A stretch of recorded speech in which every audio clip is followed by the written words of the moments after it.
Okay, there we go. In this video, I want to talk about the manipulation of quoted material, right? Sometimes it's necessary to add to or adjust or remove from quoted material, quoted evidence, what have you. Okay. Anytime we add something to a quote or adjust something within a quote, we use brackets, those square brackets. Okay. Um, so it depends. Excuse me.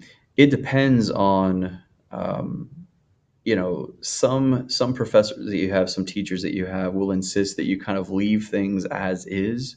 Like, I like to fling it about wildly. Well, what we're talking about here, what Pollock is talking about, is paint, right? So I put paint there because I'm quoting just this sentence. The reader doesn't have access to what came before when it's clear that we're talking about paint. So here I add it right there, paint. Okay.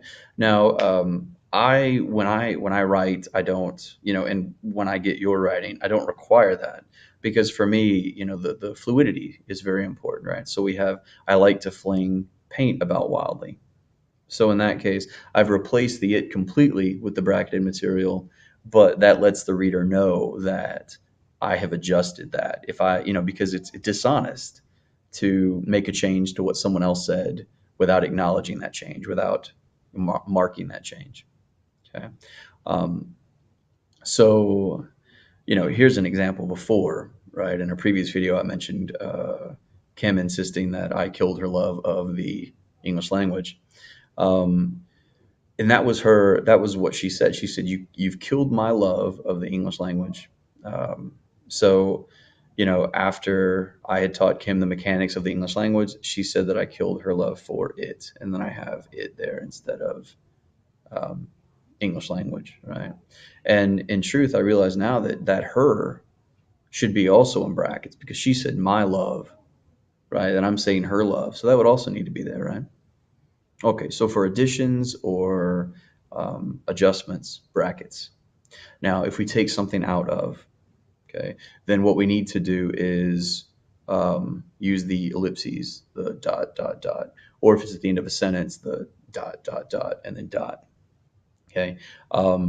Now, at the time that I made these slides here, this was the case with MLA Chicago Turabian. That was their guidance. I don't, I don't agree with that. I think that anytime you add something or change something to quoted material, you put the brackets there, right? So if I'm going to add ellipses, then I'm going to put those ellipses in brackets, right? Like I've done here. Or if those brackets lead into the end of a sentence, and then I'm quoting from the beginning of the next, like you see here in the second one, word, bracket, ellipses, bracket, period, capital W, word, okay, like that. So if I'm adding, um, even ellipses to a quote, I use brackets. Now, please do not ever put ellipses before or after what you're quoting. So I shouldn't see quotation marks and then ellipses and then words. I shouldn't see quotation marks, the words that you're quoting, and then ellipses, right? You have, you start and stop the quote wherever you want. It's just that once you've started that, like between the beginning and the end of your quote, if you do anything with what's there, then you have to change, like mark those changes with brackets or ellipses. All right. So, but this though is the guiding principle of using other people's material, right? What matters the most when adjusting the quotes is one, the integrity of the message that you're quoting. Never misrepresent another person's ideas. Okay. And then two, you need to concern yourself with the grammatical flow of your, like I'll say the grammatical integrity and stylistic flow of your writing.